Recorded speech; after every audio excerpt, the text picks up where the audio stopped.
जय श्री कृष्णा प्रिय साथियों।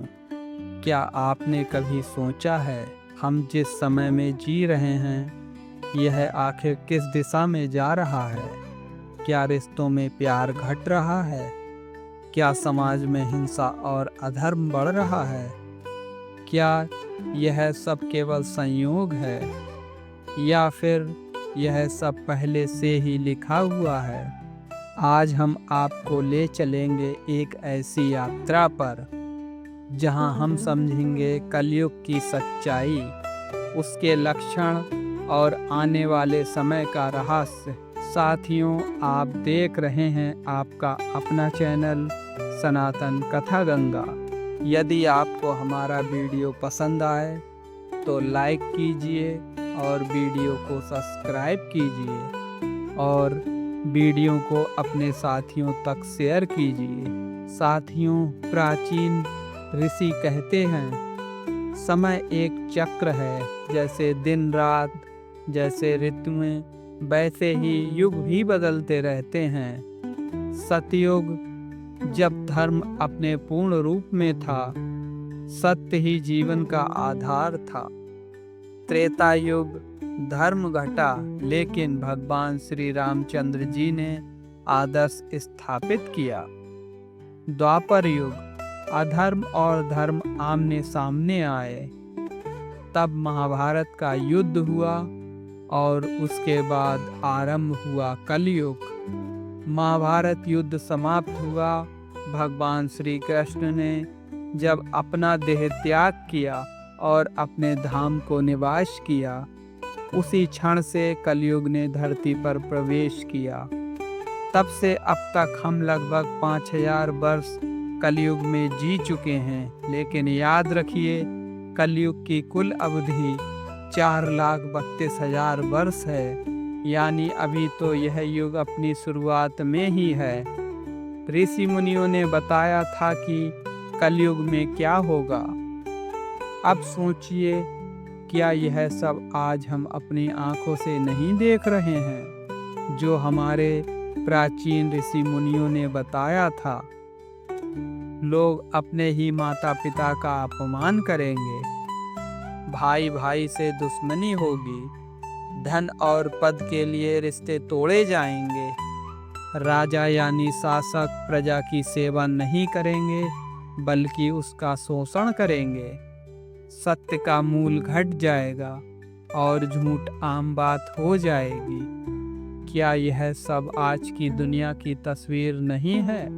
श्रीमद् भागवत महापुराण में लिखा है, कलयुग में धर्म, दया, सत्य और तप केवल नाम मात्र के रह जाएंगे। इसी तरह विष्णु पुराण में भी कहा गया है कि मनुष्य केवल पेट और धर्म के लिए जिएगा। विवाह केवल शारीरिक आकर्षण पर होंगे। माता पिता अपने बच्चों से केवल लाभ की अपेक्षा करेंगे। इसी तरह भविष्य पुराण बताता है कि पृथ्वी पर अनाज कम हो जाएगा, दूध मिलना कठिन होगा और पानी भी दुर्लभ हो जाएगा। अब जरा ठहर कर सोचिए, आज हम जिस प्रदूषण, जल संकट और भोजन की कमी का सामना कर रहे हैं, क्या यह सब उन भविष्यवाणियों का संकेत नहीं है? आज की दुनिया में लोग एक दूसरे से कटते जा रहे हैं। सोशल मीडिया पर हमारे लाखों दोस्त हैं, लेकिन असल जिंदगी में सिर्फ अकेलापन ही है। मंदिरों में भीड़ है, लेकिन भक्ति केवल दिखावे तक ही सीमित है।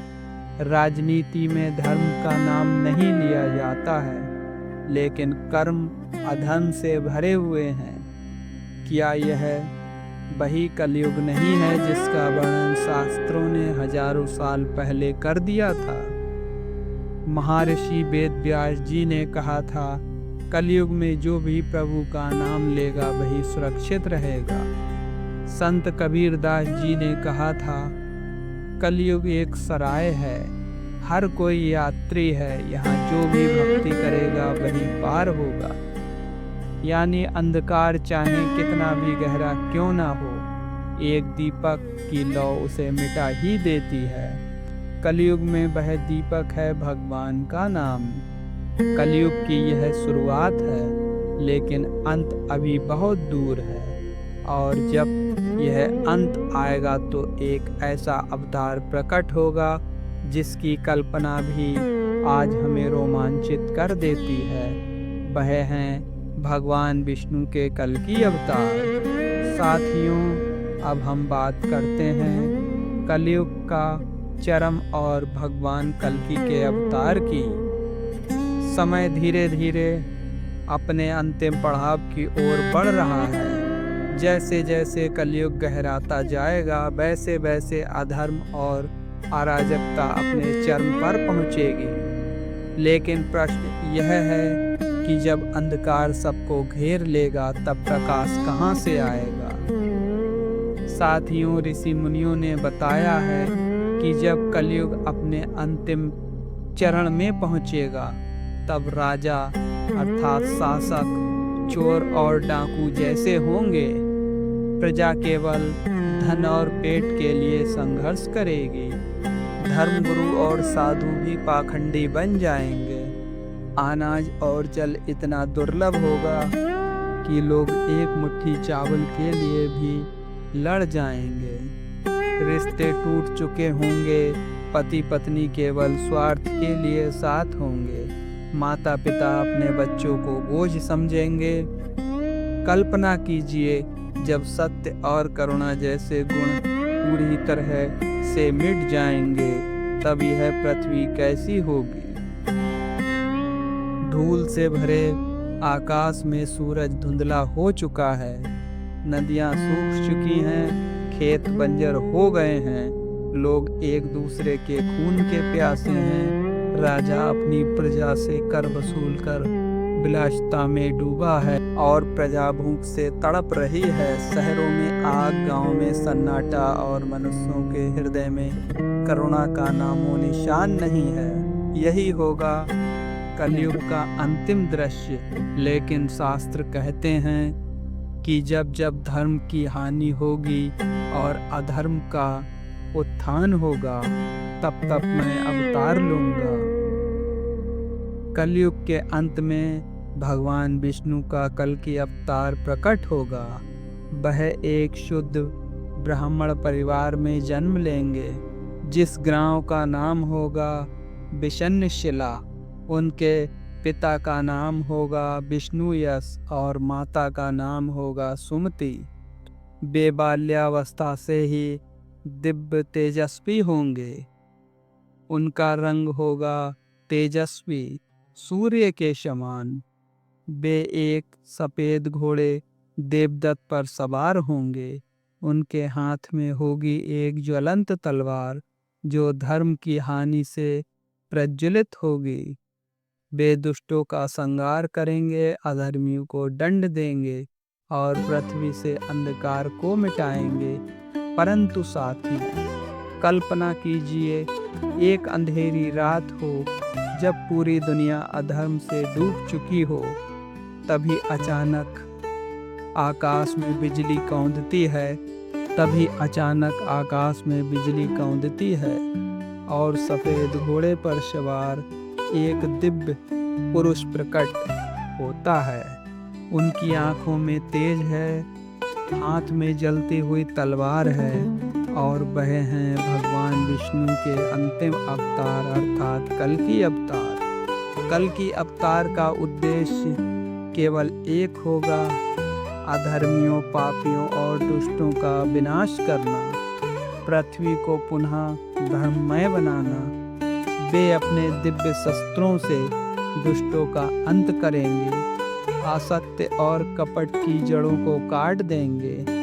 उनके प्रकोप से दानव, अत्याचारी और भ्रष्ट शासक सब समाप्त हो जाएंगे।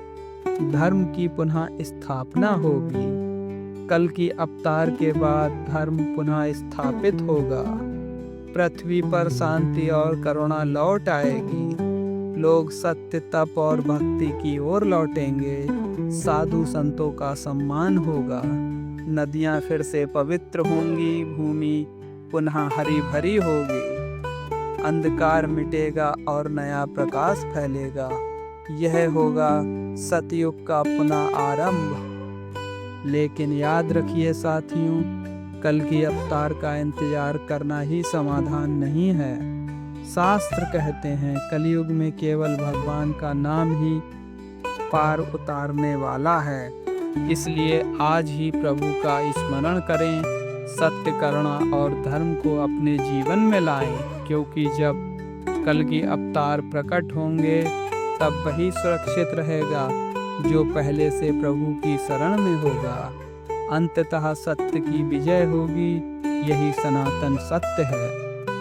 प्रिय साथियों, अब कल्पना कीजिए कि अंधकार चाहे कितना भी घना क्यों ना हो, एक उजाला जरूर आता है।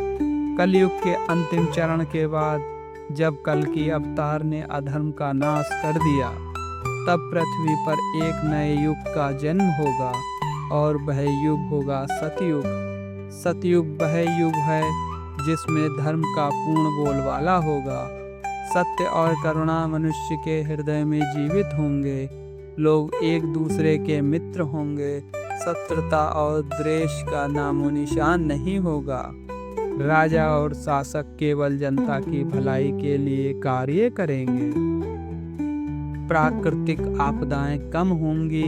नदियां और भूमि पुनः हरी भरी और पवित्र होगी। कल्पना कीजिए, धूप की सुनहरी किरणें, साफ नदियां, हरियाली, खुशहाल लोग, माता पिता और बच्चे प्रेम से जी रहे हैं। यही है सतयुग का वह दृश्य जहां धर्म का शासन होगा और अधर्म का नामो निशान भी नहीं होगा। साथियों, सतयुग में लोग प्रकृति का सम्मान करेंगे। पशु पक्षी और मानव एक दूसरे के मित्र बनेंगे। खेती, जल और ऊर्जा का उपयोग संतुलित होगा। शहर और गांव दोनों में शांति की व्यवस्था रहेगी। सतयुग में मनुष्य केवल जीविका नहीं कमाएगा, बल्कि ज्ञान, भक्ति और सेवा में भी समय लगाएगा। यह वह युग है जहां हर व्यक्ति भगवान के साथ अपने संबंध को महसूस कर सकेगा। सतयुग समाप्त होने के बाद फिर आता है त्रेता युग, द्वापर युग और फिर कलयुग। युग चक्र अनंत है, लेकिन हर बार प्रभु का प्रकाश अंधकार पर विजय पाता है। इसलिए हमें डरने की नहीं बल्कि सीखने और चलने की आवश्यकता है। कलयुग चाहे कितना भी अंधकारमय क्यों ना हो, मनुष्य अपनी भक्ति और धर्म के द्वारा सुरक्षित रह सकता है। भगवान के नाम का स्मरण करना, सच्चाई और करुणा का पालन करना, यही मानव का परम उद्देश्य है। कल की अवतार आने का प्रतीक है कि अधर्म कभी विजय नहीं होता है। इसलिए आज ही अपने जीवन में धर्म, सत्य और भक्ति को अपनाएं। युग चाहे कोई भी हो, प्रभु का प्रकाश हमेशा रहेगा। यह कथा केवल भूत, वर्तमान और भविष्य की नहीं है। यह कहानी हमारी आत्मा की है, हमारे विश्वास की है और हमारे जीवन की है। जब भी आप अंधकार में खोएं, याद कीजिए प्रभु का प्रकाश हमेशा आपके साथ है। प्रिय साथियों, यदि आपको हमारा वीडियो पसंद आए तो हमारे वीडियो को लाइक कीजिए और हमारे चैनल को सब्सक्राइब कीजिए और हमारा वीडियो अपने साथियों तक शेयर कीजिए। हर हर महादेव साथियों, मिलते हैं अगले अध्याय में।